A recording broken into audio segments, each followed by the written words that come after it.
ए लोगों वो इतने बड़े अल्लड़, इतने बड़े कमार और इतने बड़े जाहिल थे, आपको हैरत होगी कि रास्ते में चलते हुए अगर एक का कांधा दूसरे के कांधे से लग जाया करता था, आंखें निकाल करके देखा करता था कि रास्ते में चलते हुए तेरा कांधा मेरे कांधे से क्यों लग गया। सिर्फ इसी बात पर खून की नदियां बह जाया करती थी।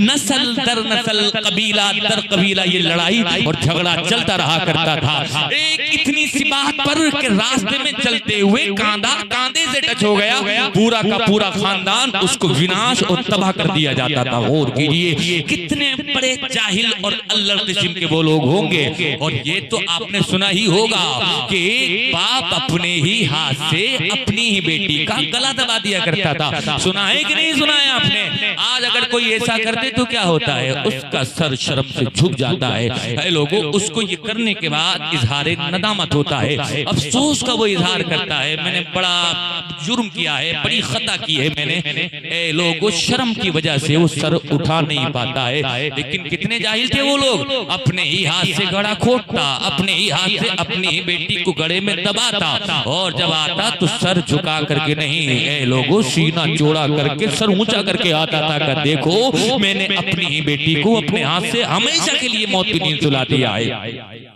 ऐसे वक्त में ये लोगों मेरे मुस्तफा ऐसे लोगों के बीच में तशरीफ ला रहे हैं कि जहां बच्चियों को मारा जा रहा था, बेटियों को दफनाया जा रहा था, बेवाओं के साथ मालूम है क्या सलूक किया जाता था। ये लोगों किसी का शोहर अगर उसके सामने इंतकाल कर जाया करता था, उस बेवा के सामने उस बेवा को अपना जीवन तारीख नजर आने लगता था। उस बेवा को लगता था अब बस मेरे तो जीने का मकसद खत्म हो गया। भाइयों किसी का शोहर इंतकाल कर जाया करता था, उसको एक बंद कोठरी में उस औरत को बंद कर दिया करते थे, वहीं पर खाना देते, वहीं पर दाना देते। कभी कभी ऐसा भी उनकी तारीख में पढ़ने को मिला, लोगों जानवर की पीठ पर उस औरत को बिठा देते, उसकी पेशानी पर उसके चेहरे पर कालक पोत करके ये कहते ये बड़ी मनहूस औरत है, इसकी वजह से इसके शोहर का इंतकाल हो गया। वो तड़प तड़प करके लोगों उसी बंद कोठरी में मर जाया करती थी। लोग उससे बात तक नहीं किया करते थे। ये बेवाओं का हाल था, ये औरतों का हाल था। एक बहन का क्या हाल था, लोगों चाहे बेटा हो या बेटी हो,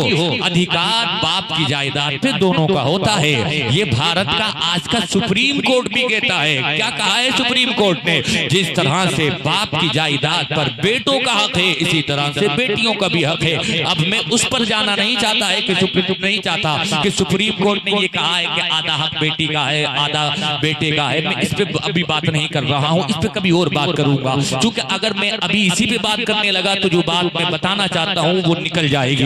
सुनिए, गौर से सुनिए जो मैं आपसे अर्ज करना चाहता हूँ। अभी भारत के सुप्रीम कोर्ट ने भी कहा कि बेटियों का भी बाप की जायदाद में हक है लड़कों की तरह। ऐ लोगों अब बहनों का हाल जरा उस समाज में समाप्त कर लें जो मेरे मुस्तफा जिस समाज में आकर के आंखें खोल रहे हैं। वहां जब ऐ लोगों बाप की जायदाद को तकसीम करने की बात आती, बाप की जायदाद को उसकी विरासत को तकसीम किया जाता तो सारा का सारा हक भाई ले लिया करते थे, बहन को एक रत्ती भी नहीं दिया करते थे। ये बहनों का हाल था। एक माँ का क्या हाल था? ऐ लोगों आज माँ के पैर तले जन्नत है, इसलिए माँ की खिदमत की जाती है, माँ की सेवा की जाती है। और भारत के सुप्रीम कोर्ट ने भी कहा है कि अगर कोई बेटा अपने माँ बाप को घर से बाहर निकालता है तो कंप्लेंट करे, हम उसकी कंप्लेंट पे सुनवाई करेंगे। क्यों? बड़ी तेजी के साथ भारत में भी ओल्ड हाउस बनने लगे हैं। ओल्ड हाउस का मतलब ये है वृद्ध आश्रम, यानी बूढ़े के रहने की जगह जहाँ बूढ़ो रहते हैं। यानी एक इंसान जब बूढ़ा हो जाए, एक माँ जब बूढ़ी हो जाए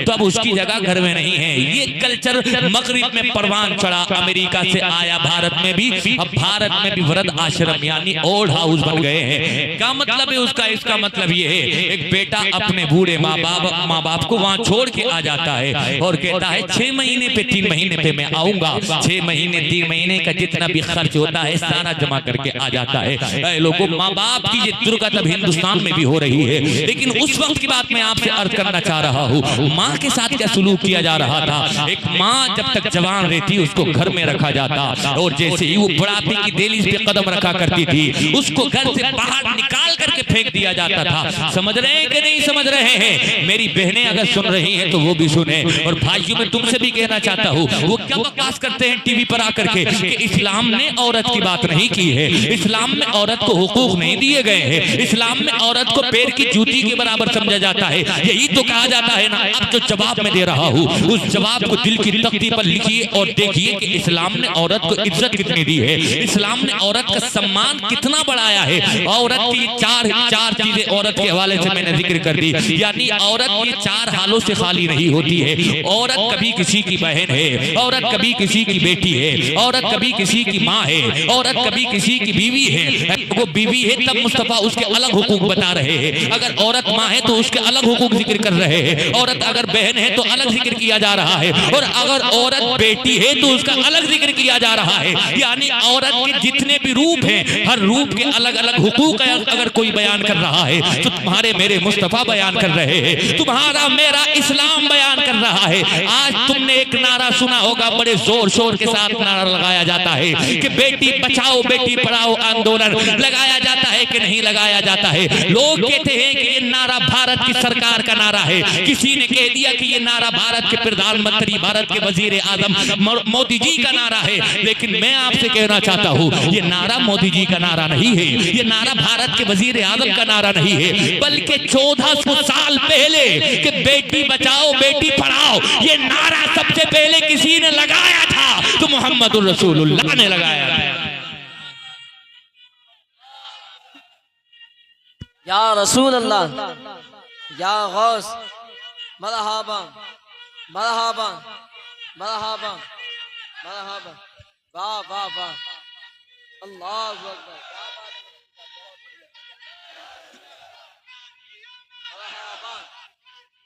मरहबा मरहबा, अल्लाहु अकबर। अल्लाहु ये देखो भाइयों, 1 घंटा मुझे हो गया तकरीर करते करते, कहो तो खत्म कर दें, खत्म कर दें। 5 मिनट और बोल लें, 5 मिनट की इजाजत है, 5 मिनट की इजाजत है तो अपने नबी के नाम पे बोलें या रसूल अल्लाह। पहले सुनिए प्यारे भाइयों, इस्लाम ने क्या दिया है दुनिया को, साहिब इस्लाम ने दुनिया को क्या दिया है। बेटियों को मारा जा रहा था ना, कैस बिन आसिम आए मुस्तफा के पास, रोते रोते अर्ज करते हैं या रसूल अल्लाह अलैहिस्सलातु वस्सलाम, इन हाथों ने अपनी 8 बेटियों को जिंदा दबाया, लेकिन ये आका उन बेटियों में एक बेटी की दास्तान ऐसी है कि आज भी मुझे रात को सोने नहीं देती। मेरे मुस्तफा के पास हाजिर हैं और अपने पिछले गुनाहों को याद करके कह रहे हैं या रसूल अल्लाह, आज भी मेरी बेटी की सिसकियां मेरे कानों में सुनाई देती है। आज भी मैं उस वक्त को याद करता हूँ तो मुस्तफा में आप दीदा हो जाता हूँ। मेरे मुस्तफा को बयान करते हुए कहते हैं या रसूल अल्लाह, 7 बेटियों ने मेरी आंखों के सामने जन्म लिया था, मैंने अपनी आंखों के सामने उनको जिंदा दरगोर कर दिया, लेकिन 8वीं बेटी जब आई थी दुनिया में, जब मैं मौजूद नहीं था, मैं अपनी बीबी से कह करके गया था बेटा आए तो जीने का अधिकार देना, अगर बेटी आए तो उसकी सांसें हमेशा हमेशा के लिए बंद कर देना, क्योंकि भाइयों माँ तो माँ होती है, उस माँ को अपने बेटों से अपनी बेटियों से बड़ी मोहब्बत बड़ी ममता होती है। उस माँ ने सोचा था कि मेरी 7 बेटियों का ये जालिम बाप एक एक करके दफना चुका है, 8वीं जब बेटी आई है तो उसने किसी सूरत उसको बचाना चाहा। कैसे बचाया है ऐ लोगों, उसकी परवरिश करती रही, परवान चढ़ाती रही। वो चंद सालों के बाद जब ये तिजारत से आए हैं अपने घर पर, इन्होंने देखा बच्ची घर में खेल रही है, देख करके चेहरा गुस्से से लाल हो गया। इन्होंने बहुत मारा अपनी बीवी को। मैंने कहा नहीं था तुझसे अगर बेटा आए तो जीने का अधिकार देना, तूने इस बेटी को जीने का अधिकार कैसे दे दिया। इसने बहाना बनाते हुए कहा ये कोई तुम्हारी बेटी थोड़ी है जिसको तुम मार रहे हो, ये तो वैसे पड़ोस से आ जाती है, क्योंकि मुझको बेटियां अच्छी लगती हैं, मेरे पास कोई बेटी नहीं है, मैं इससे दिल बहला लेती हूँ, मुझको बड़ा अच्छा लगता है इसके साथ, ये तो पड़ोस की बेटी है। ऐ लोगों, इस तरह से किसी सूरत बात को काटने की कोशिश की है। चंद दिनों तक ऐसे ही चलता रहा, लेकिन इस बच्ची को अदब, बड़ा अच्छा अदब सिखाया था, बड़े तरीके से इसकी परवरिश की गई थी। चंद दिन गुजरे हैं कि ये भी उनसे मानूस होने लगे हैं। ऐ लोगों, जब बच्चा अच्छा होता है, बच्चे तो वैसे भी अच्छे होते हैं, लेकिन जिन बच्चों को तरबियत के सांचे में ढाल करके परवान चढ़ाया जाता है, जब ऐ लोगों उनकी अच्छी तरबियत की जाती है तो उन बच्चों का तो फिर कुछ कहना ही क्या है।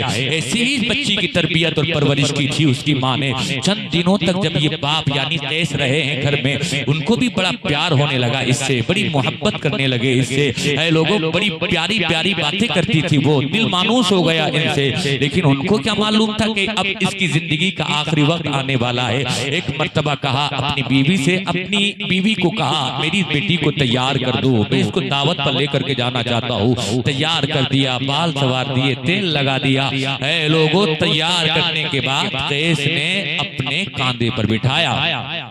जब तक माँ देखती रही, कांधे पर बिठा करके रखते रहे। बहुत दूर जब निकल आए अपने घर से तो एक बयाबान में पहुंचे। जब जंगल में पहुंचे हैं तो अपनी बेटी को अपने कांधे से उतार दिया। अब बेटी को क्या खबर, उसको क्या मालूम था अब मेरे साथ क्या होने वाला है। ए लोगों, ये कैस बिन आसिम बयान करते हैं, या रसूल अल्लाह, मैंने अपने उस बेटी को नीचे उतार करके कहा अब मैं थक गया हूँ, चलो हम कुछ खेल खेलते हैं। खेल कैसा खेले लोगों, इसने अब गड़ा खोदना शुरू कर दिया।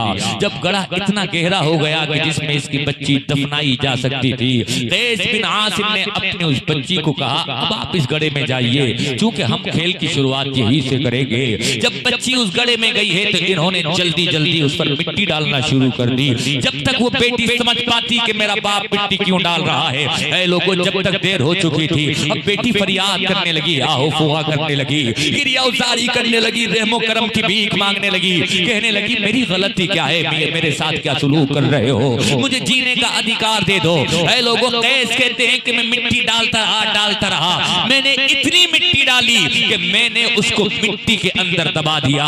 उसकी चीखें हमेशा हमेशा के लिए उस मिट्टी में मिल गई है। या रसूल अल्लाह, मैंने 8 बेटियों को एक एक करके जिंदा दरगोर किया है, लेकिन ये आखिरी वाली जो थी, मुस्तफा से अर्ज कर रहे हैं, जिस आखिरी को मैंने दफन किया है, उसकी बातें आज भी मेरी कानों में सुनाई देती हैं। आखिरी वक्त की वो चीखें, जो रहम और फरियाद की जो दुआएं कर रही थी, मुझसे जिंदगी की भीख मांग रही थी, वो आखिरी बातें मुस्तफा आज भी जब मैं बिस्तर पर जाता हूं तो मुझको सोने नहीं देती है। ऐ लोगों, ये बेटियों को किस कदर मारा जा रहा था, समझ रहे हैं कि नहीं समझ रहे हैं? बेटियों को मारा गया, बहनों को मारा गया, माओं को बाजारों में बेचा गया। 700 दिरहम और दिनार की खातिर 3 सगे भाइयों ने अपनी माँ को बरसरे बाजार नीलाम कर दिया। ये औरतों के साथ जुल्म और सितम हो रहा था। ऐ लोगों, माओं ने दुआ की, मौला किसी ऐसे को भेज दे जो हमारे बेटों के दिल में रहम डाल दे, जो हमारे बेटों को अदब और एहतराम सिखा दे। बेवाओं ने अर्ज की, मौला हमारी खता क्या है, हमारी गलती क्या है? मौत और जिंदगी का फैसला तो तेरा फैसला है मौला, तू मौत देता है तब कोई मरता है। मौला, जब हमारे शौहर मर जाते हैं, हम पर जुल्म और सितम के पहाड़ तोड़े जाते हैं। मौला, किसी ऐसे को भेज दे जो हमारी भी हुकूक की बात करने वाला हो। इधर माओं ने दुआएं की हैं, इधर बहनों के हाथ उठे हैं, और इधर बेटियों ने अल्लाह रब्बुल इज्जत से फरियाद की है। मौला, किसी ऐसे को भेज दे जो इन जालिम बापों के दिलों में रहम डाल दे। जब इन बच्चियों की दुआएं आसमान की जानिब बुलंद हुई हैं, जब बेवाओं ने दुआओं के लिए हाथ उठाए हैं, आखिरकार मेरे रब को इन पर रहम आ ही गया है। 12 रबीउल अव्वल को सुबह सादिक के वक्त आमिना के घर में अब्दुल्ला के दुर्रे यतीम, कायनात के पैगंबर, वजह तखलीक कायनात मुस्तफा, 12 रबीउल अव्वल को सुबह सादिक के वक्त पीर के दिन इस दुनिया में तशरीफ लाते हैं। लेकिन जब मेरे आका इस दुनिया में तशरीफ ला रहे हैं तो एक आम ऐलान करते हुए तशरीफ ला रहे हैं। मेरे आका इरशाद फरमाते हैं, ए दुनिया के गमज़दा लोगों, ए दुनिया के जुल्म की चक्की में पीसे हुए लोगों, ए दुनिया के सताए हुए लोगों, ए रोने वालों, अब रोने की जरूरत नहीं है, इसलिए कि हंसाने वाला मुस्तफा तशरीफ ले आया है। इसी को आला हजरत इरशाद फरमाते हैं, पेश हक मुज़्दा शफाअत का सुनाते जाएंगे, आप रोते जाएंगे, हमको हंसाते जाएंगे। जिंदाबाद। हमारे भाइयों, मुस्तफा आ गए हैं। मुस्तफा ने अब हर एक का हक बयान कर दिया है। माँ के ताल्लुक से मुस्तफा ने फरमा दिया, अल जन्नतु तहता अक़दामिल उम्महात, माओं की बेहुरमती ना करना, इसलिए कि माँ के पैर तले जन्नत है। बहनों का हक मुस्तफा ने बता दिया। मुस्तफा ने इरशाद फरमाया कि बहनों की तुम विरासत पर जो बाप की कब्जा कर लेते हो, इनका हक, उस पर नाजायज कब्जा जमा लेते हो। बहनों पर बहनों का भी हक है, इसलिए उनका भी हक उनको दिया जाए। बीवियों के साथ जो नाज़ेबा सलूक किया जा रहा था, मेरे मुस्तफा ने इरशाद फरमाया, इन बीवियों को भी जिंदा रहने का हक है। कैसे हक दिया है मुस्तफा ने? मेरे आका ने तालीम तो दी है, ज़बानी तालीम, लेकिन खुद मेरे आका ने जब बेवाओं को बोझ समझा जा रहा था, जब बेवाओं को मनहूस समझा जा रहा था, ऐसे वक्त में खुद मेरे आका 25 साल के करियल जवान होकर के 40 साल की बेवा हजरत खदीजा से निकाह फरमाकर पूरी दुनिया के लोगों को पैगाम दे रहे थे।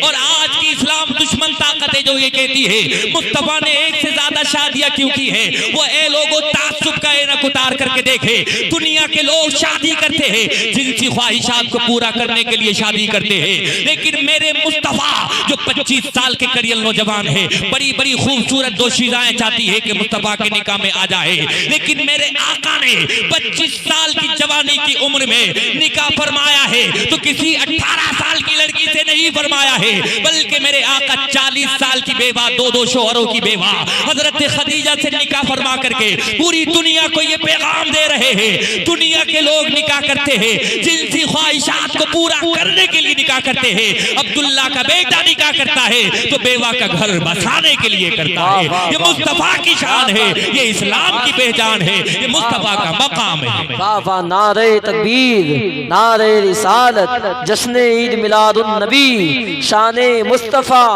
अजमते मुस्तफा, नारे तकबीर। भाई वाह क्या बात की जाती है आज चैनल पर आकर के एक से ज्यादा शादियां क्यों की हैं।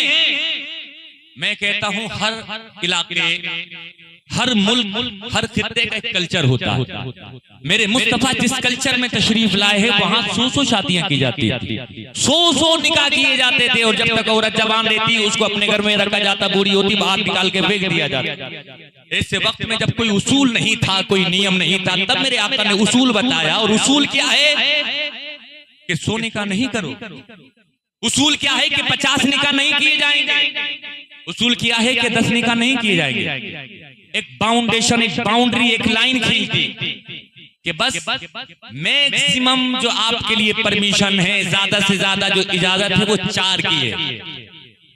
यहाँ पर एक बारीक नुक्ता गौर से सुनिएगा भाई, एक लफ्ज भी मिस ना करना। क्या कहा गया? जिस समाज में 100 निकाह किए जा रहे थे, जिस इलाके, जिस बस्ती, जिस कल्चर में 100 निकाह का रिवाज था, ऐसे वक्त में 100 को 4 पर ला करके फिक्स कर देना और वहां भी ये कहना कि परमिशन है, हुक्म नहीं है। गौर कीजिए लफ्ज पर, यानी इजाजत है, हुक्म नहीं है। इजाजत का मतलब अगर चाहो तो यू आर फ्री, आपको आजादी है, आप एक से ज्यादा कर सकते हो। और हुक्म का मतलब यह है कि आपको करना ही है, आपको मजबूर किया जा रहा है। ये होता है परमिशन और हुक्म में फर्क। तो ये जो कहते हैं ना आकर के, इनको, इन बेवकूफों को अभी फर्क ही नहीं पता है। एक से ज्यादा शादियां आप अपने इलाके बस्ती में देख लो, कितने लोग करते हैं। आपके इलाके में भी अगर 100 घर है तो मैं ये समझता हूं शायद 99 बल्कि 100 ही ऐसे होंगे कि सबके घर में एक ही बीवी है।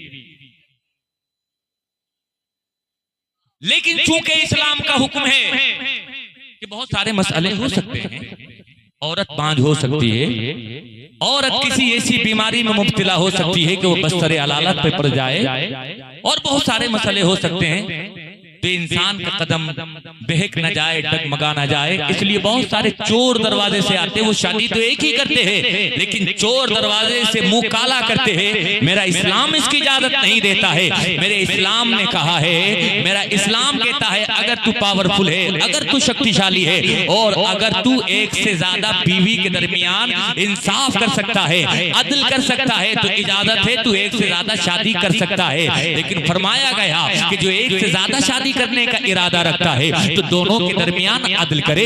अदल की शर्त लगा दी है मुस्तफा ने, इंसाफ की शर्त लगा दी है मुस्तफा ने। कैसा अदल, कैसा इंसाफ? इंसाफ ऐसा कि जैसा कपड़ा पहली को पहनाता है ऐसा ही कपड़ा दूसरी को पहनाना पड़ेगा, जैसा खाना पहली को खिलाता है ऐसा ही खाना दूसरी को खिलाना पड़ेगा। जितनी मोहब्बत तू पहली से करता है इतनी मोहब्बत दूसरी से करना पड़ेगी। यहाँ तक कि मेरे आपके मुस्तफा ने हर एक की बारी को मुकर्रर करने का हुक्म दिया है, यानी एक रत्ती के बराबर भी अगर किसी के साथ ना इंसाफी हुई तो मेरे आपके पैगंबर, मेरे आपके आका इरशाद फरमाते हैं कयामत के दिन जब वो अल्लाह के सामने खड़ा होगा तो इस तरह से खड़ा होगा कि जिसने बेइंसाफी की है कितनी, एक रत्ती के बराबर, इस तरह से जलील और रुस्वा होकर के खड़ा होगा कि एक साइड का उसके चेहरे का जो खद्दू खाल है, जो ये खाल है चेहरे की, उसकी गिर जाएगी सड़ करके, इतना जलील और रुस्वा होकर के खड़ा होगा। जरा बताओ प्यारे भाइयों, ऐसा नियम किसी मजहब का हो, ऐसा उसूल किसी मजहब का हो, अगर ये नियम ये उसूल अगर किसी मजहब का मिलेगा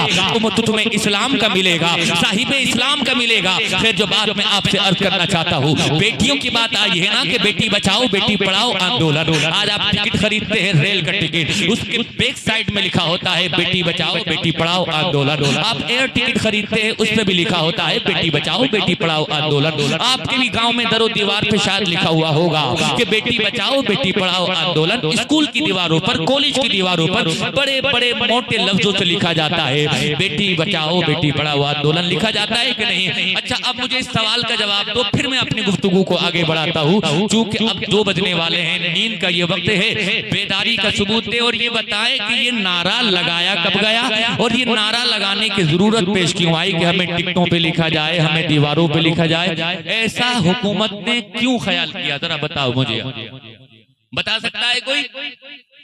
चलिए मैं बता देता हूँ, चलिए सवाल भी खुद करता हूँ जवाब भी खुद देता हूँ और फिर इस्लाम की शान बताता हूँ आपको प्यारे भाई। वजह क्या है प्यारे भाइयों, हमारे तुम्हारे भारत में बहुत तेजी के साथ बेटियों को मारा जाने लगा। किस तरह से मारने की जो शक्ल थी बड़ी खतरनाक, यानी माँ के पेट में पता लगा लिया जाता कि माँ के पेट में बच्चा है या बच्ची है। लोगों तो सबसे पहले जो अल्ट्रासाउंड करते हैं, सोनोग्राफी करते हैं, एक सख्त निर्देश उनके लिए दिया गया कि ये कानूनी तौर पर जुर्म है कि आप पता लगा करके किसी को बताएं कि माँ के पेट में जो पल रहा है ये बेटा है या बेटी। आप कहीं भी सोनोग्राफी कराने जाएं, अल्ट्रासाउंड कराने जाएं तो लिखा होता है कि नहीं लिखा होता है? क्यों लिखा होता है? ये वाज़ेह हुक्म है, निर्देश है कि ऐसा नहीं होगा। अब हो क्या रहा था भाइयों, बहुत तेजी के साथ पेट में पता लगा के ना अगर बेटा होता था, वही अरब के समाज की तरह, क्योंकि अरब में क्या होता था, बेटी दुनिया में आ जाती थी, टेक्नोलॉजी इतनी हाई नहीं थी, दुनिया में आती थी तब बाप मारा करता था। क्योंकि अब टेक्नोलॉजी बहुत हाई हो गई है, अब दुनिया में आने ही नहीं देते हैं, उससे पहले ही मार देते हैं। अब जब टेक्नोलॉजी हाई हो गई तो माँ के पेट के अंदर क्या है पता लगाया, अगर बेटा है तो छोड़ दिया, बेटी है तो बहुत शिद्दत के साथ एबॉर्शन कराने जाने लगा। यानी एबॉर्शन का मतलब है हमल को साकित कराया जाने लगा।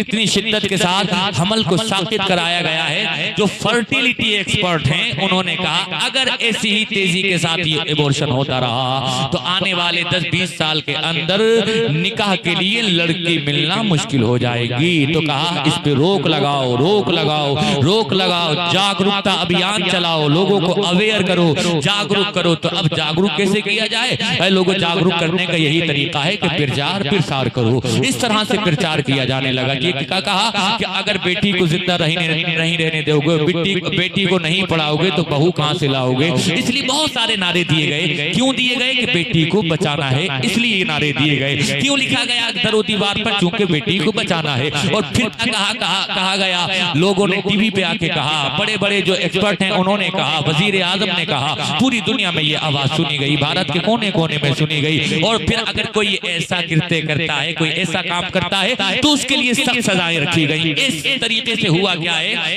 कि इसके फिर अच्छे नतीजे आए हैं। अभी 3 साल पहले की एक रिपोर्ट है, अब नतीजे ये आए हैं। पूरी दुनिया में वैसे लड़कियों की तादाद लड़कों के मुकाबले में ज्यादा होती है, लेकिन तुम्हारे भारत की रिपोर्ट ये थी कि 2002 में लड़कियों की तादाद कम हो गई थी। अभी 3 साल पहले की रिपोर्ट है कि अब हमारे आपके भारत में लड़के और लड़कियां इक्वल यानी बराबर हो गए हैं तादाद के एतबार से। अब सुनो प्यारे भाइयों, ये बहुत बड़ा काम समझा जा सकता है, लेकिन ये नारा कब का नारा है? ये अभी 10, 15, 20 साल पुराना नारा है, लेकिन वाह रे कुरान, वाह रे मेरे नबी की शान। आइए प्यारे भाइयों, आज से 1400 साल पहले अरब के रेगिस्तान का जायजा लेते हैं और मुस्तफा ने दुनिया को क्या दिया है। 12 रबीउल अव्वल की आमद से दुनिया में चेंजिंग और इनकलाब क्या आया है। ऐ लोगों, ये पूरी दुनिया में जो आज खुशबू महसूस की जा रही है, पूरी दुनिया में जो इनकलाब और रेवोल्यूशन आया है, ये इनकलाब किसी दुनियादार के आने से नहीं आया है, बल्कि पूरी दुनिया में इनकलाब आया है तो मुस्तफा की आमद से आया है। मेरे आका आए हैं तब इनकलाब आया है,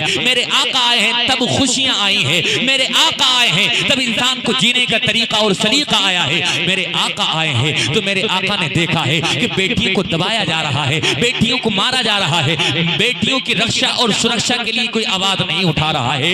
ऐसे वक्त में जब बेटियों से नफरत की जाती थी, ऐसे वक्त में जब बेटी का चेहरा देख करके बाप का चेहरा गुस्से से काला हो जाता था, खुदा का कुरान कहता कहता है वइज़ा बुश्शिरा अहदुहुम बिल उन्सा ज़ल्ला वजहुहु मुस्वद्दन व हुवा कज़ीब यतवारा मिनल क़ौमि मिन सूइ मा बुश्शिरा बि अयुमसिकुहु अला हुनिन अम यदुस्सुहु फित तुराब। कुरान ऐलान करता है जब किसी के बाप को ये खबर दी जाती थी कि तेरे घर में बेटी ने जन्म लिया है, वइज़ा बुश्शिरा अहदुहुम बिल उन्सा ज़ल्ला वजहुहु, गुस्से से उस बाप का चेहरा काला हो जाया करता था। यानी बेटी की खबर से बाप का चेहरा काला होगा। हाँ ये रियलिटी है, हाँ ये सच्चाई है कि बेटी की खबर से बाप का चेहरा काला होता था। बाप पूरा पूरा दिन अपने घर में नहीं घुसता था, वो अपने रिश्तेदारों से दूर रहता, अपने दोस्तों से दूर रहता, इसलिए कि दोस्त मिलेंगे तो पूछेंगे कौन आया है, मुझे बताना पड़ेगा बेटी आई है। रिश्तेदार पूछेंगे कौन आया है, मुझे खबर करना पड़ेगी बेटी आई है। एक बाप घर से दूर चला जाता था, रिश्तेदारों से कट जाया करता था, बेटी का चेहरा देख करके गुस्से से उसका चेहरा काला हो जाया करता था। ऐसे वक्त में जब बेटी को नफरत की नजर से देखा जा रहा था, ऐसे वक्त में जब बेटी से नफरत की जा रही थी, मेरे आका के घर में बेटी ने आंखें खोली है, मेरे आका के घर में भी बेटी है। कौन है? हजरत फातिमा ज़हरा। जब बेटी का नाम लेना भी ऐ लोगों का वारा नहीं किया जाता, जब बेटी के चेहरे से भी नफरत की जाती है, ऐसे वक्त में मेरे आका हजरत फातिमा के ताल्लुक से कहते हैं, मालूम है क्या कहते हैं? फरमाते हैं ए लोगों सुनो ये फातिमा है, लेकिन ये फातिमा अल फातिमा तु बदअतुम मिन्नी, ये फातिमा मेरे जिगर का टुकड़ा है। यानी जब बेटी से नफरत की जा रही थी उस वक्त मेरे आका बेटी के लिए कह रहे थे ये बेटी मेरे जिगर का टुकड़ा है। और ए लोगों जब फातिमा मुस्तफा के घर पे आती, मेरे आका उनकी ताजीम के लिए खड़े हो जाते और वहां बिठाते जहां खुद बैठा करते थे, उनकी पेशानी को चूमते, उनके हाथों का बोसा लेते। समझ रहे हैं कि नहीं समझ रहे आप? आज के वक्त में ये कोई बड़ी बात मालूम नहीं होती है, लेकिन जरा उस वक्त का जायजा लीजिए कि जब बेटी का नाम लेना गुनाह समझा जाता हो। ऐसे वक्त में मुस्तफा अपनी बेटी को कहते हैं बेटी मेरे जिगर का टुकड़ा है बेटी। ऐसे वक्त में मुस्तफा उनकी ताजीम करते हुए उनकी पेशानी को चूमते हैं, उनके हाथों को चूमते हैं, अपनी जगह पर बिठाते हैं। ये इज्जत क्या कम इज्जत है? लेकिन ऐ लोगों इसी के साथ साथ मुस्तफा ने अपने किरदार अपने कैरेक्टर से साबित करके दिखाया है कि बेटियां इस काबिल नहीं है कि नफरत की जाए, बल्कि बेटियां भी इस काबिल हैं कि इनसे मोहब्बत की जाए। लेकिन मोहब्बत का पैगाम मुस्तफा ने अपने कैरेक्टर अपने अमल से भी दिया है, लेकिन एक फरमान एक नारा मुस्तफा ने दिया है। वो नारा जो दिया है ये अल्लामा नुमान साहब क़िबला निहायत काबिल आदमी का नाम है, ये मौजूद है, ये मेरी इस्लाह फरमाएंगे अगर मैं गलत होऊंगा। हदीस शरीफ में मेरे आका ने बेटियों को कैसे बचाना है एक फार्मूला दिया, एक नारा दिया, एक स्लोगन दिया मेरे आका ने। मेरे आका इरशाद फरमाते हैं ऐ लोगों मन आला सलासा बनातिन फअद्दबहुन्ना व ज़व्वजहुन्ना व अहसना इलैहिन्ना फलहुल जन्ना। मेरे मुस्तफा इरशाद फरमाते हैं ऐ लोगों ये बेटियां दफनाने की चीज नहीं है, ऐ लोगों ये बेटियां मारने और दबाने की चीज नहीं है, बल्कि ये बेटियां तो जन्नत कमाने की चीज है। मेरे आका इरशाद फरमाते हैं जिसने 3 बेटियों को पाला, वो 3 बेटियों को पाल करके उनको अच्छा अदब सिखाया, तालीम और तरबियत के जेवर से उनको आरास्ता कर दिया, अच्छी तरीके से उनकी परवरिश कर दी, और जब वो जवानी की दहलीज पर पहुंच गई उनकी शादी कर दी। किसी ने इतना काम कर दिया, बेटी को पाल पोस के अच्छा अदब सिखा के उसकी शादी कर दी। मेरे आका इरशाद फरमाते हैं मुबारक हो फलहुल जन्ना, उसके लिए जन्नत की खुशखबरी है, उसके लिए जन्नत की बशारत है। जब बेटियों को मारा जा रहा था, जब बेटियों को जिंदा जमीन में दफन किया जा रहा था, ऐसे वक्त में बेटियों की परवरिश करने पर जन्नत की बशारत अगर कोई दे रहा था तो तुम्हारे मेरे मुस्तफा दे रहे थे। अगर बेटी को कोई बचा रहा था तो कोई दुनियादार नहीं था, मदीने का मुख्तार था। नारे तकबीर, नारे तकबीर, नारे रिसालत, नारे रिसालत, जश्न ईद मिलादुन नबी, महबूबे इलाही। जरा मैं आपसे पूछना चाहता हूं जवानों, इन बेटियों की रक्षा किसने की है? जरा जोर से बोलो।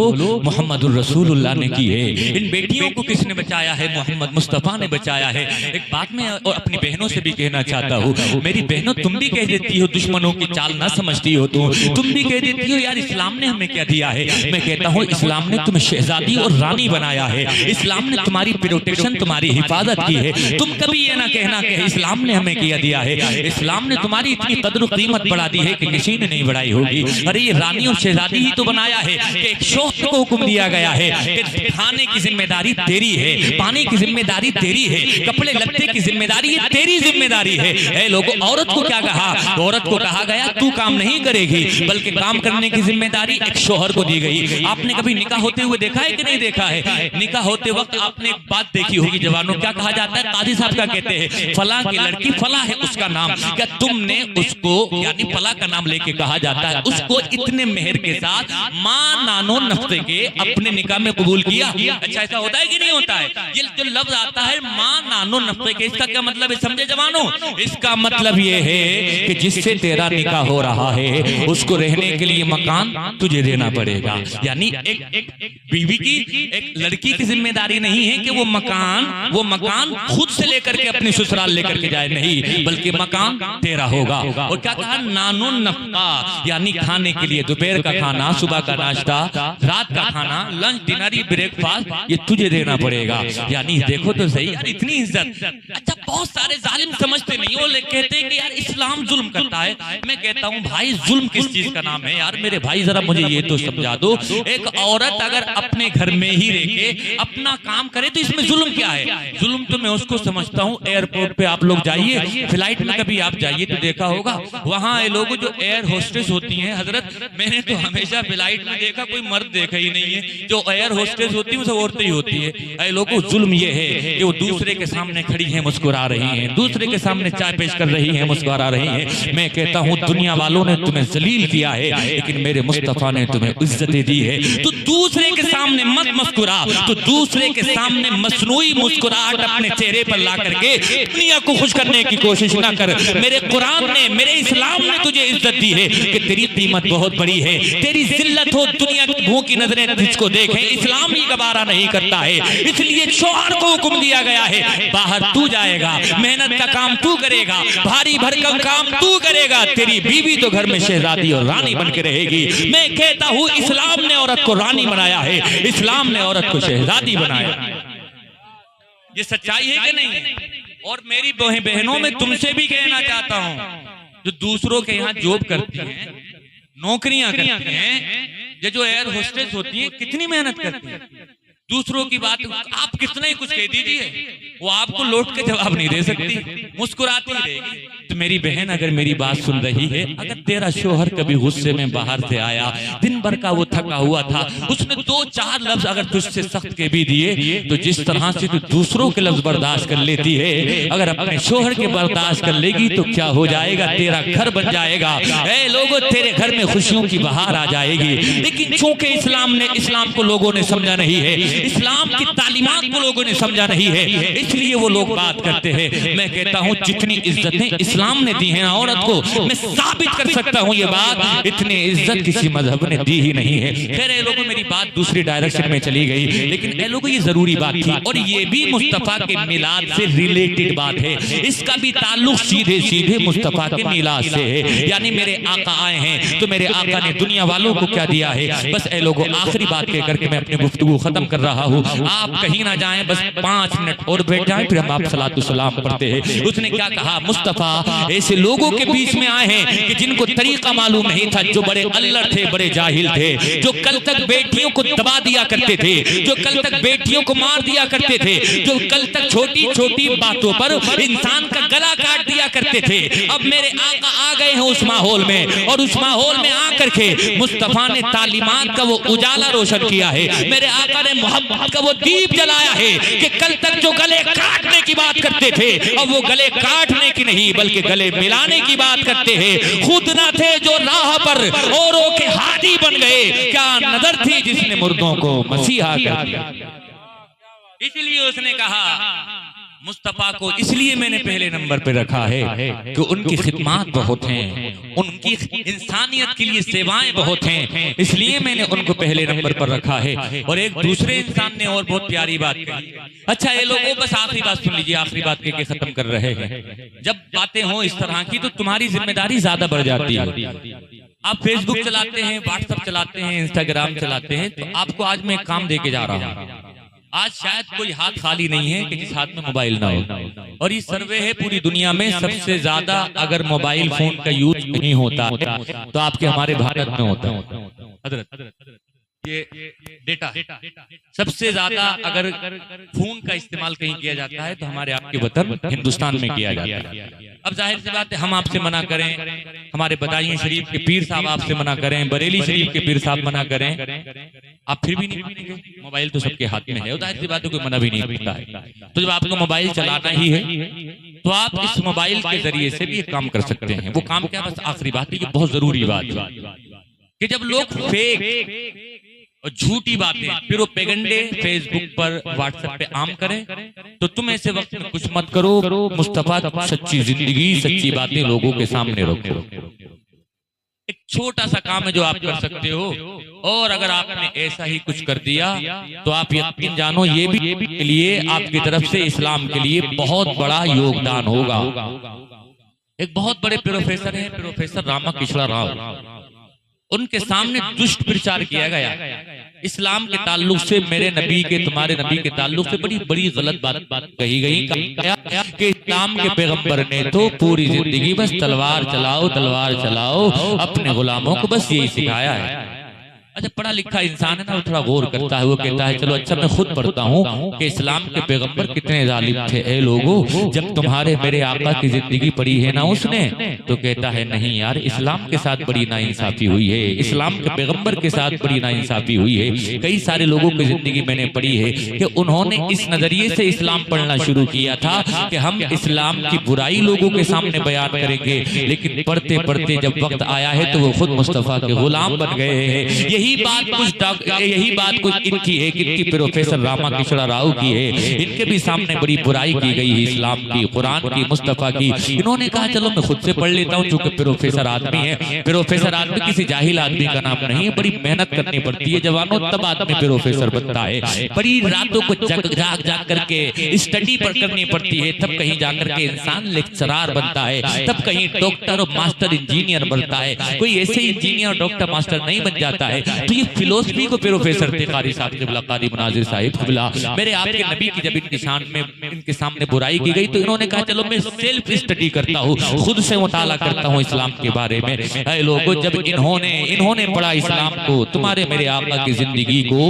ऐ लोगों इन्होंने कहा जो लोग बयान करते हैं वो झूठ है, सच्चाई क्या है मैं लोगों को बताता हूँ। अब मेरी बात लिखो और याद करो, और जवानों बाद में जब यहाँ से चले जाओ, अभी नहीं, बाद में ये किताब जो मैं बता रहा हूँ डाउनलोड कर लेना, इसको नेट पे मिल जाती है, द प्रॉफिट मोहम्मद सल्लल्लाहु, और आगे लिख देना author doctor Ramakrishna Rao. Net पे आ जाएगी, 12 या 15 पेज की वो किताब है, अंग्रेजी जबान में है ये किताब। उर्दू में चाहो तो उर्दू में भी इसका ट्रांसलेशन मिल जाता है। इसने लिखी इतनी शानदार बातें लिखी हैं उस किताब के अंदर, दिल ये चाहता है कि पढ़ते रहो, और जब पढ़ते हैं तो ऐसा लगता है शायद किसी मुसलमान ने लिखी होगी, इसका राइटर कोई मुसलमान होगा। लेकिन ऐ लोगों, जब किताब के बिल्कुल फर्स्ट पेज पे देखते हैं तो लिखा होता है लेखक यानी राइटर डॉक्टर रामाकृष्ण राव। अब लिखा क्या है उस किताब के अंदर, ऐ लोगों देखो हमारी तुम्हारी भी गलती रही, हमने भी ना लोगों को बताया नहीं कि हमारे आका की जिंदगी क्या है। हमने इस्लाम की तालीमात, इस्लाम की शिक्षाओं से लोगों को रूशनासी नहीं कराया,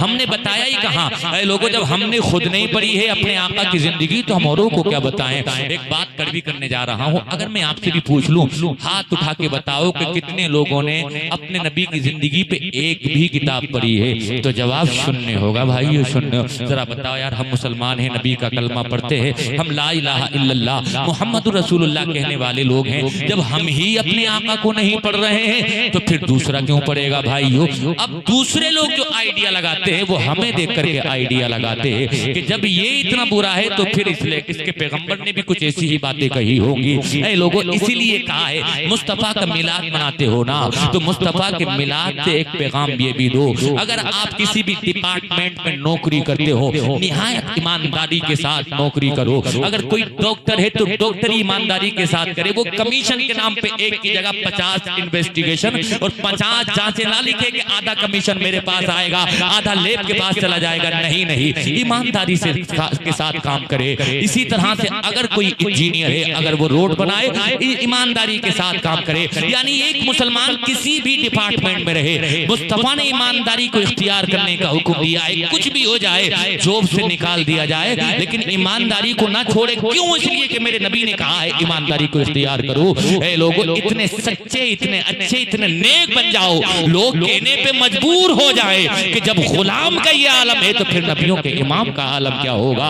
ए लोगों, हम खुद आपस में एक दूसरे के लिए इतने जालिम और जाबिर हो गए हैं। हम कहते हैं कि दूसरे हम पर जुल्म और सितम करते हैं। मैं कहता हूं अगर हम में भी किसी को कोई मर्तबा, कोई कमाल मिल जाए, कोई ऊंचे ओहदे पर पहुंच जाए तो कसर वो भी नहीं छोड़ता है सताने के लिए। वो भी रुला करके रख देता है अपने भाई को जो किसी ऊंची पोस्ट, किसी ऊंचे ओहदे पर पहुंच जाता है। बात सिर्फ इतनी है प्यारे भाइयों, हमने खुद इस्लाम को नहीं पढ़ा, हमने खुद मुस्तफा की जिंदगी का मुताला नहीं किया तो हम दूसरों को क्या बताए। हमारी जिम्मेदारी ये है कि हम खुद भी मुस्तफा की जिंदगी पढ़ के एक अच्छा इंसान, अच्छा मुसलमान बनने की कोशिश करें। और जब हम खुद अच्छे हो जाएंगे, पूरी दुनिया के लोग खुद ब खुद मुस्तफा की तालीम से मुतासिर हो जाएंगे। खैर प्यारे भाइयों, जो उन्होंने कहा इस्लाम के ताल्लुक से बड़ा दुष्प्रचार किया गया है। अब इस्लाम की सच्चाई क्या है मैं बताता हूँ। वो कहते हैं लोगों सुनो सुनो, वो लिखते हैं किताब द प्रोफेट मोहम्मद सल्लल्लाहु अलैहि वसल्लम, इस्लाम के पैगंबर मुस्तफा।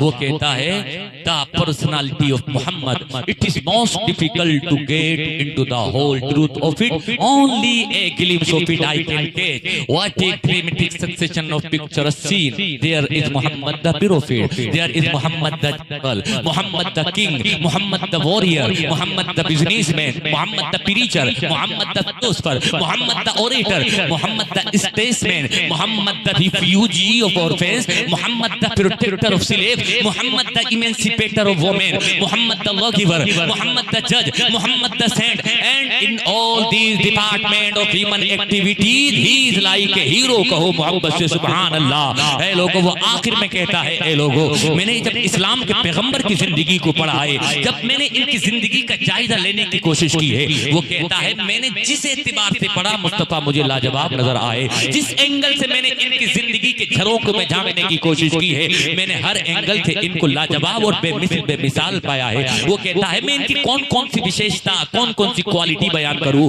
मैं इनकी कौन कौन सी तारीफात को जाकर करके आपके सामने रखूं। वो कहता है जिंदगियां खत्म तो हो सकती है, लेकिन मुस्तफा की क्वालिटीज, विशेषताएं इतनी हैं कि मैं उनको बयान नहीं कर सकता हूं। लेकिन वो कहता है हाँ, only a glimpse of it I can catch, मैं कुछ तो बयान कर सकता हूं ना, ए glimpse of it I can catch, कुछ चीजें हैं जो मैं बयान करता हूं। क्या कहता है? वो कहता है ए लोगों, there is Muhammad the prophet, Muhammad इस्लाम के पैगंबर हैं, इस्लाम के पैगंबर मोहम्मद मुस्तफा, मुजाहिद हैं मुस्तफा, मुअल्लिम हैं मुस्तफा, कमांडर इन चीफ हैं मुस्तफा, दबे कुछ लोग को इज्जत के आसमान पर बिठाने वाले हैं मुस्तफा, यतीमों की पनाहगाह हैं मुस्तफा, बेहतरीन मुहाफिज हैं मुस्तफा, औरतों का मॉरल ऊंचा करने वाले हैं मुस्तफा, बेवाओं की इज्जत की कुर्सी पर बिठाने वाले हैं मुस्तफा, इंसानियत को गुलामी की जंजीर से आजादी दिलाने वाले हैं मुस्तफा, बेहतरीन कानून साज हैं मुस्तफा, बेहतरीन कानून बनाने वाले हैं मुस्तफा।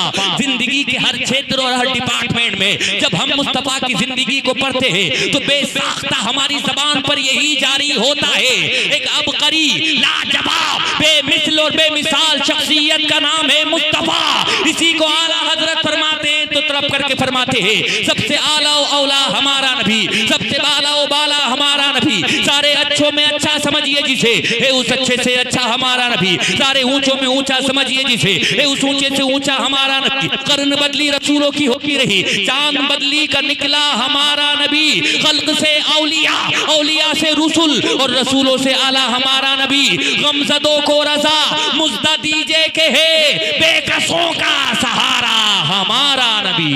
लेकिन वो जगह भी गैरों की जगह थी, वो जगह भी दुश्मनों की जगह थी, वहां भी लोग ऐसी बातें कर रहे थे, पहले नंबर का इंसान कौन है, पहला नंबर किसका है, दूसरा तीसरा किसका है। तो उन्हीं लोगों में से एक शख्स खड़ा हुआ था, उसने कहा आपस में बहस व मुबाहिसा ना करो, मैं तहकीक करूंगा, मैं रिसर्च करूंगा, और रिसर्च के बाद जो बात कही जाती है उसकी अपने आप में वैल्यू होती है, रेपुटेशन होती है। लोगों, एक शख्स उसने रिसर्च करना शुरू कर दिया, 100 लोगों को पढ़ा। कौन से 100 लोग? जिन्होंने मानव मानवता के लिए, इंसानियत के लिए, ह्यूमैनिटी के लिए बड़ा काम किया है। सो लोगों का, चूंकि मेरी आदत है मैं कोई भी बात करता हूं तो हवाई नहीं करता हूं, कोई भी बात करता हूं तो ऑथेंटिसिटी, कोई भी बात करता हूं प्रूफ और दलाइल के साथ करता हूं। इसलिए आप जितनी भी मेरी बातें आप समाप्त करेंगे वो विद प्रूफ होंगी, हवालों से लेस होंगी। लोगों, बात ये है, ये लोग मशहूर होना चाहते हैं, पूरी दुनिया में पॉपुलर होना चाहते हैं। अब इंसान मशहूर कैसे होगा? या तो उसके अंदर सलाहियत हो तब मशहूर होगा, कोई हुनर हो तब मशहूर होगा, कोई लियाकत हो उसके अंदर तब वो मशहूर होगा। हुनर इनके पास कोई है नहीं, सलाहियत से ये लेस है नहीं, तजुर्बा इनके पास कोई है नहीं। अब पूरी दुनिया में मशहूर भी होना है, हम शोहरत के हैं तालिब, बदनाम भी होंगे तो क्या नाम नहीं होगा। इस फार्मूले पर ये अमल करने की कोशिश करते हैं, लेकिन अब पूरी दुनिया में हम मशहूर कैसे हो? हुनर तो हमारे पास है नहीं। जिसके पास हुनर होता है वो हुनर से जाना जाता है, जिसके पास सलाहियत होती है वो सलाहियतों से पहचाना जाता है। इसी भारत की सरजमीन पर एक बड़ा मशहूर नाम है, किसका नाम? APJ अब्दुल कलाम का नाम। क्या कभी उन्होंने किसी धर्म गुरु की शान में गुस्ताखी नहीं की? क्या कभी किसी पर उन्होंने आपत्तिजनक पोस्ट किया? कभी नहीं किया। क्या कभी उन्होंने किसी मजहबी धर्म गुरु के बारे में कोई ऐसा कमेंट किया कि जिससे लोगों के दिल जख्मी हो जाए? नहीं किया। लेकिन ऐ लोगों, पूरब से लेकर पश्चिम तक लोग उनको जानते हैं, पूरे दुनिया में लोग उनका नाम लेते हैं। क्यों? इसलिए ऐ लोगों, भारत के लिए उन्होंने बड़ा अजीम कारनामा अंजाम दिया है। आप कहेंगे कौन सा ऐसा कारनामा है? ऐ लोगों, उन्होंने भारत को मिसाइल बना करके दे दी है, इसलिए उनको मिसाइल मैन कहा जाता है। द ग्रेट साइंटिस्ट के नाम से उनको याद किया जाता है, क्योंकि उनके अंदर सलाहियत थी। वो साइंस की दुनिया का एक चमकता हुआ हीरा थे, इसलिए पूरी दुनिया में उनको जाना गया, पहचाना गया, वो मुतारफ किए गए। लेकिन ऐ लोगों, अब क्योंकि वो अपनी सलाहियत की वजह से पहचाने गए, अब ये कैसे पहचाने जाएं? ये पूरी दुनिया में मशहूर कैसे हो? एक सीधा सादा सिंपल तरीका है। क्या? मुसलमानों के जो पैगंबर हैं, उनके जो लीडर, जो रहनुमा है मुस्तफा, उनकी शान में गुस्ताखी कर दो बस। चूंकि मुस्तफा इंटरनेशनल पर्सनालिटी है, चूंकि मुस्तफा आलमी शख्सियत है, ये इनके बारे में कुछ कमेंट करेंगे पूरी दुनिया में सुना जाएगा, उनके बारे में कुछ बोलेंगे पूरी दुनिया में ये मुतारफ हो जाएंगे। ऐसे लोगों का वाहिद जवाब ये है, ऐसे लोग कि जिनकी अपने ही समाज में कोई वैल्यू, कोई औकात नहीं है, हम उनके लिए सड़कों पर निकले, ये मुनासिब बात नहीं है। एक अदना सा तरीका ये है प्यारे भाइयों, शहर के चंद एक जिम्मेदार मिलकर ऐसे लोगों के खिलाफ जो फिरका परस्त ताकतें इनको मैदान में ला करके माहौल खराब करना चाहती है, उनके मकसद को कामयाब नहीं होने देना है। ऐसे लोगों के खिलाफ क्या करना है? चंद एक जिम्मेदार जमा होकर के ऐसे लोगों के विरुद्ध FIR दर्ज करा जाए, बस इसी पर इत्तिफाक कर ले। उसके बाद कुछ करने की कोई जरूरत नहीं है, उसके बाद रोडों को जाम करने की जरूरत नहीं है, सड़कों पर उतरने की जरूरत नहीं है। क्यों? इसलिए कि जब मुसलमान सड़कों पर उतरते हैं, इसलिए कि जब वो प्रोटेस्ट और एहतजाज करते हैं, उसकी पादाश में उनके घरों को तोड़ा जाता है। ऐ लोगों, तुम्हारी बस इतनी ही जिम्मेदारी है, आप इतना काम करते हैं। अब मुस्तफा की शान की आप बात करते हैं, ऐसे न जाने हजार आयतें आकर के चले गए, मुस्तफा की शान उनके भौंकने से कम नहीं हुई। ऐ लोगों, जिस तरह से आसमान का सूरज है, जिस तरह से आसमान का चांद है, कोई इस आसमान के सूरज और चांद की जानिब अगर थूकना चाहे और थूक से इनकी खूबसूरती को जाहिल करना चाहे, एक समझदार इंसान कहेगा किसी इंसान के थूक से आसमान के चांद और सूरज की चमक में कमी नहीं आ सकती। यही शान मेरे मुस्तफा की है, ये भौंकने वाले भौंकते रहेंगे, मुस्तफा की शान बढ़ती रहेगी। ऐ लोगों, फिर भी एक बात मैं आपसे अर्ज करना चाहता हूँ, एक काम ये करेंगे और दूसरा काम आप ये करेंगे, आप फेसबुक चलाते हैं, आप व्हाट्सएप चलाते हैं, फेसबुक और व्हाट्सएप चलाने के साथ साथ इन्हीं की जमात के कुछ अच्छे लोग भी तो है, इन्हीं की जमात के कुछ पढ़े लिखे लोग भी तो है। ऐ लोगों, जब पढ़ा लिखा आदमी बात करता है उसकी बात की वैल्यू होती है, पढ़ा लिखा इंसान कोई कमेंट करता है उसके कमेंट पर गौर किया जाता है। जाहिल आदमी की बात की कोई वैल्यू नहीं होती, उसकी बात की वैल्यू होती है शून्य जो बगैर पढ़ा लिखा होता है। लेकिन ऐ लोग, जो हाईली एजुकेटेड होता है, जो प्रोफेसर होता है, जो डॉक्टर होता है, जो इंजीनियर होता है, जो मास्टर होता है, जो एक अच्छा टीचर होता है, उसकी बात को लोग सुनते हैं। तो इन्हीं के समाज में बहुत सारे लोग ऐसे हैं जिन्होंने पढ़ा है इस्लाम को, जिन्होंने पढ़ा है साहिब इस्लाम की जिंदगी को, जिन्होंने पढ़ा है मुस्तफा के किरदार और मुस्तफा के कैरेक्टर को। जब उन्होंने मुस्तफा के किरदार को पढ़ा है, जब उन्होंने मुस्तफा को कैरेक्टर को पढ़ा है, उन्होंने मुस्तफा के बारे में क्या कहा है, तुम इनसे कहना, तुम हमारी बात बात में करना, लेकिन तुम्हारी जमात का जो पढ़ा लिखा आदमी है जरा उसकी बात का जवाब दे दो। आप कहेंगे इनकी भी जमात के पढ़े लिखे आदमी ने मुस्तफा की बात की है। मैं कहता हूँ हाँ हाँ भाइयों, पूरी दुनिया में बहुत सारे लोग इंसाफ पसंद ऐसे हैं जो मुस्तफा की शान की बात करते हैं, जो मुस्तफा की अजमत की बात करते हैं, जो मुस्तफा की बुलंदी की बात करते हैं।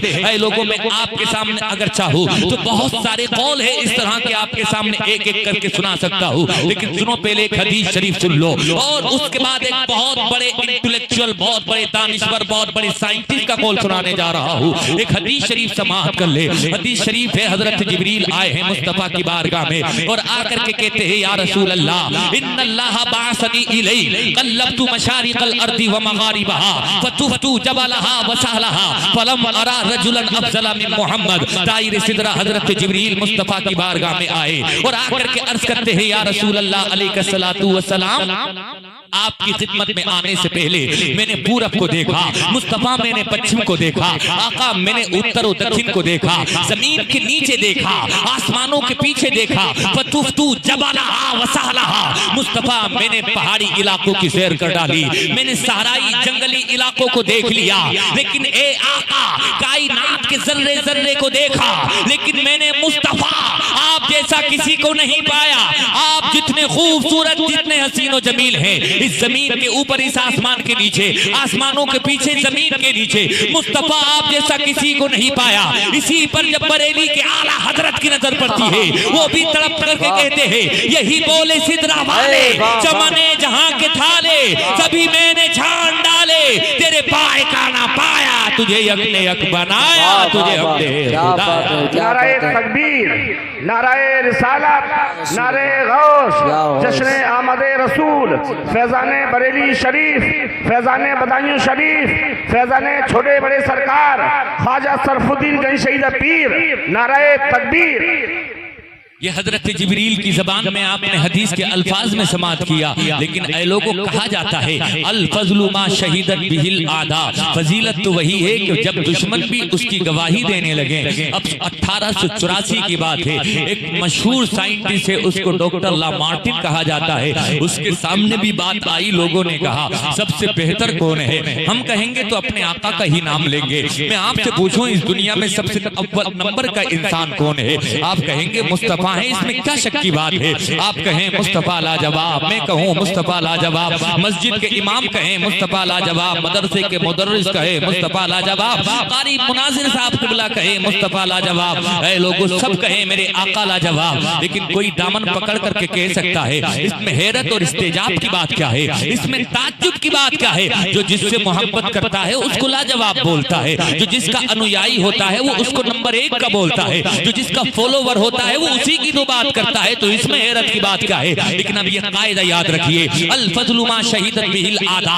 फजीलत वही है कि जिसकी गवाही दुश्मन भी अपनी ज़बान से देने लगे। लेकिन जब बात आई है कि मुस्तफा को हम लाजवाब कहते हैं, क्या सिर्फ हम ही उनको मुस्तफा को लाजवाब कह रहे हैं? नहीं नहीं, बल्कि इंसाफ पसंद तबका जो दूसरे मजहब से ताल्लुक रखता है वो भी मुस्तफा को लाजवाब कहता है। डॉक्टर लामार्टिन ने क्या कहा था 1884 के अंदर, उसने कहा था is anyone greater than he, वो कहता है I firmly believe the question the answer to this question will remain negative until the this world end, यानी वो कहता है अपनी जबान में कि इस सवाल का जवाब के मुस्तफा से बेहतर भी कोई है। वो कहता है आई बिलीव, मैं यकीन के साथ ये बात कहता हूँ, the answer to this question will remain negative until the this world end, यानी ये दुनिया खत्म हो सकती है लेकिन मुस्तफा से बेहतर कोई हो, मुस्तफा के हम पल्ला कोई हो, ऐसा हो ही नहीं सकता है। ये कौन कह रहा है? कोई कलमा पढ़ने वाला नहीं कह रहा है। ये कौन कह रहा है? ये उसकी भाषा नहीं है जो मुस्तफा का गुलाम है, ये उसकी भाषा है जो डॉक्टर है, जो पढ़ा लिखा है। उसने हकीकत के दरिया में गोता लगाया और हकीकत के दरिया में गोता लगा करके पूरी दुनिया के लोगों को हकीकत से रूशनास कराया है। लोगों सिर्फ एक ही बात नहीं है, बेशुमार किस्से, बेशुमार बाकी वाकयात, बेशुमार किताबें हैं जो लिखी गई हैं इस हवाले से। लेकिन बात आई है तो चूंकि मैं आपको बताना चाहता हूँ, इसी तरह का तबसरा हो रहा था एक जगह, लेकिन वो जगह भी गैरों की जगह थी, वो जगह भी दुश्मनों की जगह थी। वहां भी लोग ऐसी बातें कर रहे थे, पहले नंबर का इंसान कौन है, पहला नंबर किसका है, दूसरा तीसरा किसका है। तो उन्हीं लोगों में से एक शख्स खड़ा हुआ हुआ था, उसने कहा आपस में बहस मुबाहिसा ना करो, मैं तहकीक करूंगा, मैं रिसर्च करूंगा। और रिसर्च के बाद जो बात कही जाती है उसकी अपने आप में वैल्यू होती है, रेपुटेशन होती है। ऐ लोगों, एक शख्स उसने रिसर्च करना शुरू कर दिया, 100 लोगों को पढ़ा। कौन से 100 लोग? जिन्होंने मानवता के लिए, इंसानियत के लिए, ह्यूमैनिटी के लिए बड़ा काम किया है। 100 लोगों का उसने अध्ययन किया और अध्ययन करने के बाद, मुताला करने के बाद 100 लोगों की जिंदगी को अपनी आंखों की पुतलियों में समेटने के बाद उसने किताब लिख डाली। बड़ी मशहूर बात है वो। ऐ लोगों, किताब का नाम रखा उसने द 100। समझ गए होंगे आप।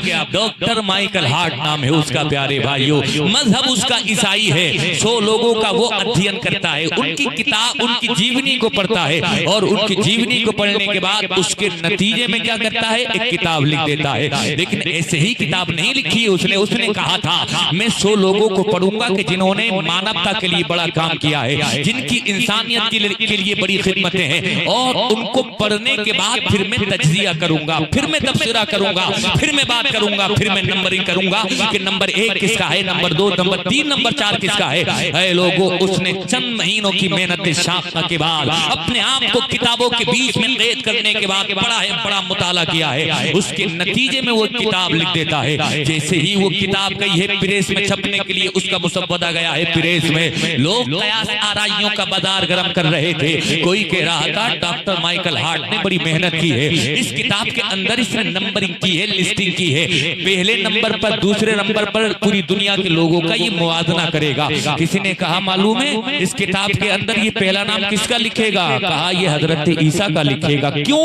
इसलिए कि इसका मजहब ईसाई है, ईसाई मजहब से ये ताल्लुक रखता है। किसी ने कहा नहीं नहीं, तुम्हारी बात गलत है, ये पहले नंबर पर अगर किसी को रखेगा तो अब्राहम लिंकन को रखेगा, क्योंकि वो बहुत बड़े माहिर कानून बने और उनकी थ्योरी पढ़ करके ये एडवोकेट यानी वकील बना है। किसी ने कहा नहीं नहीं, ये आइंस्टाइन जो ग्रेट साइंटिस्ट हैं उनका नाम पहले नंबर पर रखेगा, क्योंकि अपने आप में ये साइंटिस्ट भी है।